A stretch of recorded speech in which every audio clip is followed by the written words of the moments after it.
Kamala Harris likes to claim that she was from a middle-class family. This may or may not be true, but Kamala's Indian roots show that she comes from the highest caste or class, which is the ruling class in India called a Brahmin class. The Brahmin class is considered demigods in India, or the priest class, devoted to the worship of the highest god. It is my opinion, Kamala is a bit disingenuous for claiming she comes from middle-class family, since her family is considered the highest ruling elite in India for generations. India Hinduism as a widespread religion. In Hinduism, they believe that each person deserves the class in which they are born based on sins of past lives. Therefore, in India there is no upward mobility between classes. There are 5 general classes, which are the Brahmin or the ruling elite, or what we like to call the aristocrats or blue bloods in the United States. Second class, there is the military or warrior class just under the highest class. The next general class or caste is the merchants or small business operators. The fourth class or caste is the peasants, which we would call rural farmers in the United States. They have a fifth class or caste, which is called the untouchables, who are completely shunned and considered the lowest of the low. India's chaotic social system, I believe, is partially due to this rigid class system in which nobody can socialize or move from one social class system to the next. For example, it has long been believed in the United States you could be born from a blue-collar working family, but if you attend a college or university, you can raise your social status as into the professional class. This has 4,000 of years been denied Indian peasants and untouchables. One would have to question why Harris continues to claim she's from a middle-class family when her family line spans generations back as the highest ruling elite family in India. Kamala states that she visited India and her maternal grandfather every other year. Her maternal grandfather gave her a lecture and educated her on political and social matters. She claims that she gained her ethical values from her grandfather.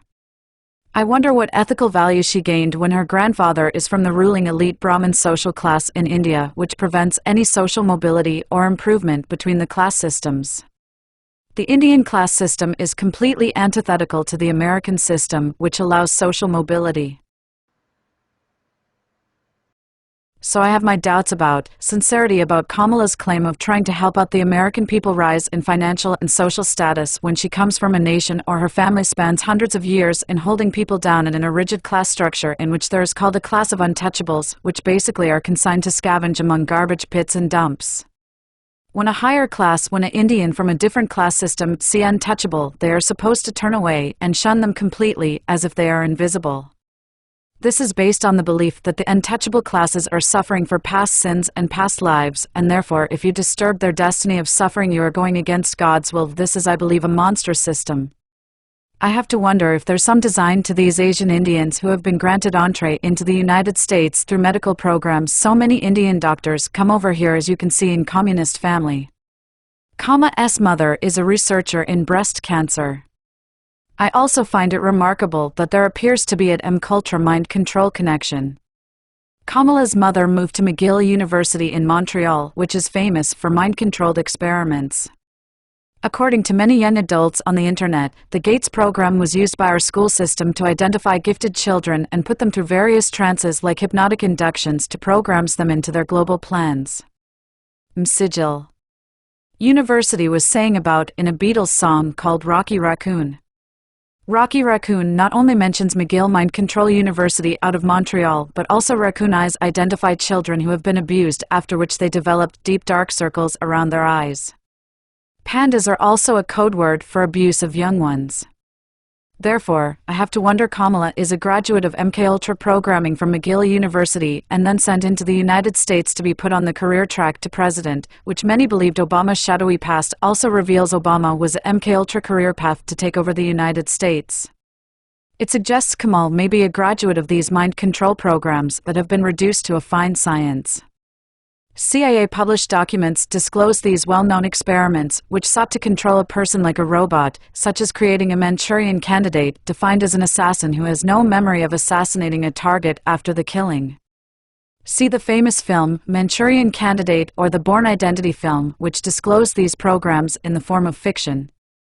Reality is stranger than fiction because fiction has to make sense, someone famously stated. These mind controls techniques were imported into United States and the Western continent by Nazi paperclip scientists. These Nazis were given entree into the United States after the war to continue their experiments and mind control and walk rocketry at NASA Rocketry. Another interesting coincidence about Kamala is her connections with immigration policies, which also appears to be a family affair. If you wonder where got her talent, Oregon, should we say not so talented ability and managing immigration at the border, we need not look any farther than her grandfather. It appears her grandfather manages the immigration of many wars in Africa in particular the refugees in Zambia. As we are becoming aware of more acutely, people not only lose their lives anymore, but people who are trafficked, children are sold, organs are harvested. This is a $1 trillion operation which results for more and has lasted as long as Rome. It is my belief that India and Pakistan and all the stands are ancient societies whose religion are even more ancient and more barbaric in that human life is very cheap. This comes from the idea of reincarnation and karma, and that everybody deserves their fate, whether that be good, bad, or death. It is a sin and socially condemned to interfere with the natural destiny of people who, for example, were born into the wrong class. See sacred scripture of Maharaja and Arjuna. I find this theology particularly reprehensible. However, it is a religion in which the wealthy can feel gratified that they're doing God's will because they have been superbly blessed to be born into the highest class system and the aristocracy. However, God may have different plans and not have revealed it to such snobbish elites who have different brain structures. If you want to do CT scans on psychopaths, their brains are hollow. They're called hollow. I call them hollow brains, but their brains are definitely structurally different than the general population who love their families. I want to spend time with them on weekends and work hard during the week. If I am correct that Kamala is a victim of MK Ultra mind control programming and then placed in a position of power to be a puppet to more powerful unseen forces, who is the first in history that we can point to that was also a monarch and more likely subjected to mind control handlers. Some of the famous mind controller handlers are Rasputin, who invalid or infiltrated into the Russian Romanov family. However, Queen Victoria appears to be the first mind-controlled monarch handled, yes, by East Indian mind control swamis. Remember from old cartoons where if you wanted to go into a hypnotic trance, an Indian guru would put everyone into a hypnotic trance and then tell them and implant ideas into their heads in which they had to submit. Well, cartoons come from a source of reality, and this source of reality comes from the reputation of these Mid-Eastern Hinduist gurus. Also, it is interesting is racial politics comes from Indian roots of the office.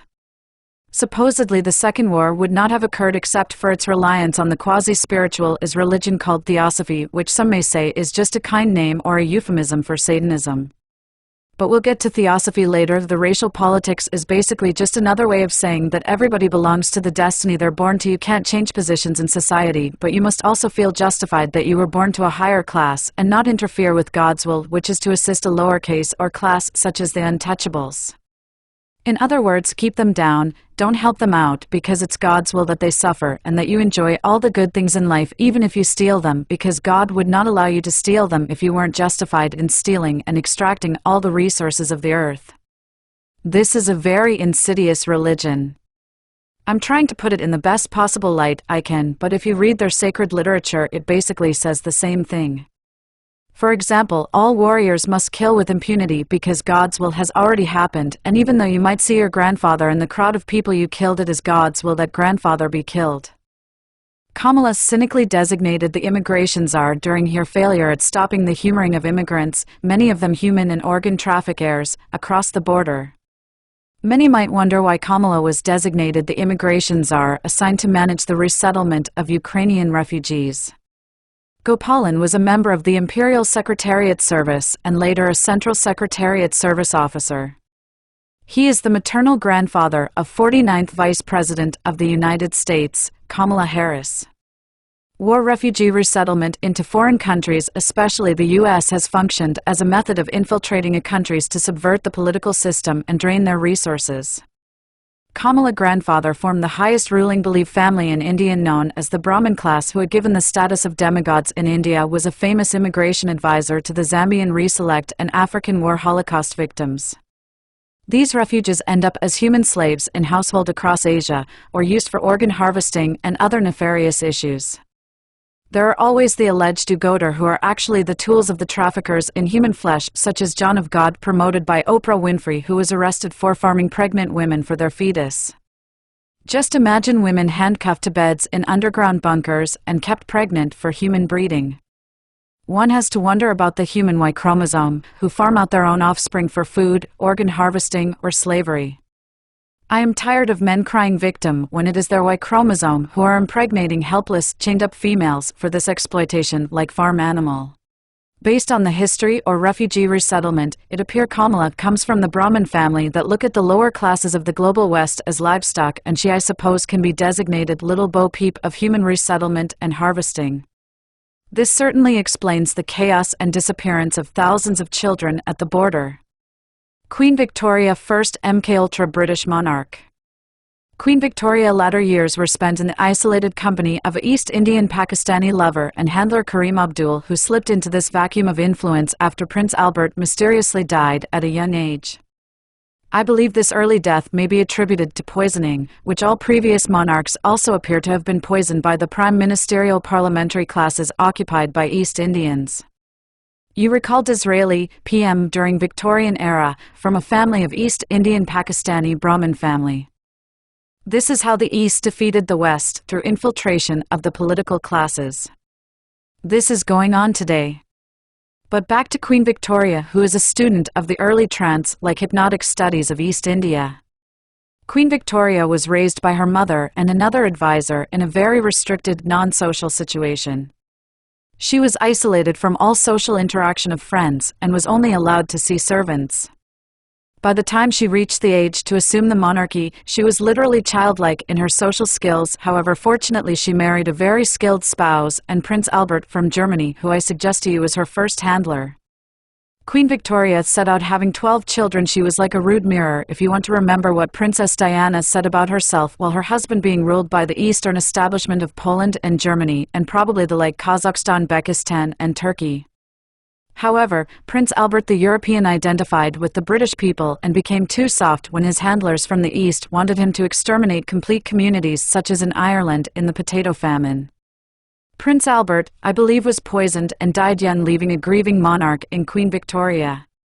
However, the vacuum was quickly filled up with, you guessed it, an Indian guru called Muhammad Hakim or Hakim Muhammad Abdul Karim, who was Queen Victoria's advisor, but some speculated her lover until the day she died, which was decades after Prince Albert. In other words, from the time Prince Albert died, Britain was ruled from India and Pakistan through Abdul covering. This appears to be repeated today, because if you vote for Kamala, you're voting for an East Indian Brahmin family. Cool. If you want the United States to turn into India and its social and financial failures, well, we can certainly look to Kamala and her family, who have only made themselves wealthy for generations by supporting and promoting poverty as God's will in their own nation and stealing from everyone as God's will. Because if you're smarter than someone, then you may as well steal from them. I may be exaggerating a little bit too much, but it seems to be kind of a norm throughout this global system right now. It's pretend you're doing something good for the people, but steal from them, rob them blind, and extract all the resources you can. Where these humans come from, or they're not quite human, they believe they're demigods. Remember the Anunnaki, or the Nephilim, who had children with gods. Well, this comes from the same Hindu religion. Another coincidence that in the event of East Indian blue-blood aristocratic Brahmin family, Kamala Harris loses the election, then another East Indian Brahmin will be installed when Trump's vice presidential wife is installed. J.D. Vance is another classic groomed artificial person who has strong ties to billionaire and professorship World Economic Forum Peter Thiel's.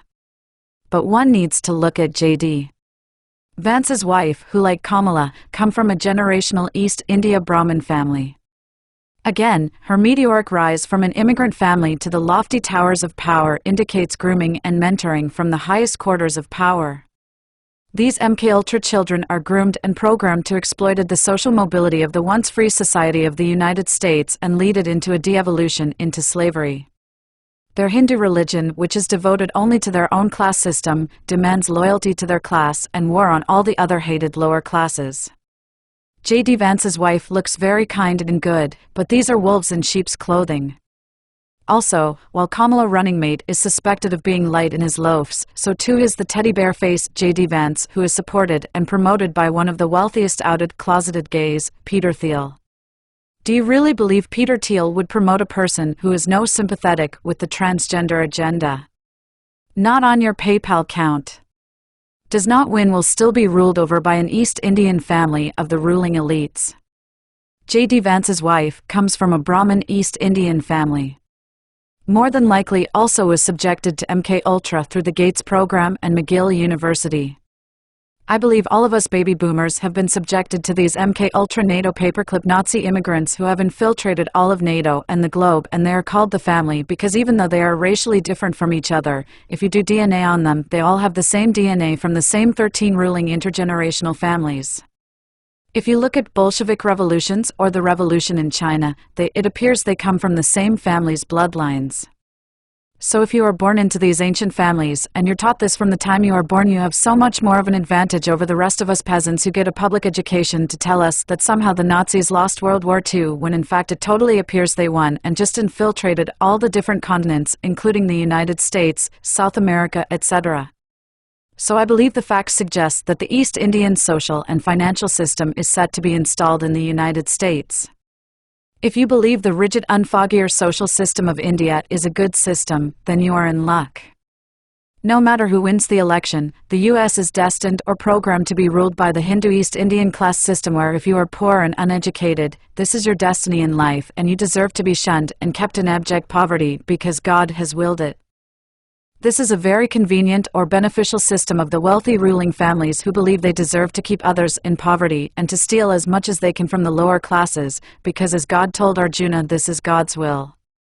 Unlike Christianity, where the poor and meek are believed to be closer to God, Hinduism inverts this Christian Sermon on the Mount principles and believe might is right in God's will demands the rich stay rich and the poor stay poor because they are sinful as proved by their poverty. This means that rich is closer to God, and the poor are the sinful suffering God's retribution. So welcome after November, the inversion of Christianity and the installation of the Hindu rigid social structure that if you believe you fruits of what you sow, abject poverty is our destiny while the elites go underground to their lavish bunkers in New Zealand. See movie produce Cameron lavish New Zealand bunker.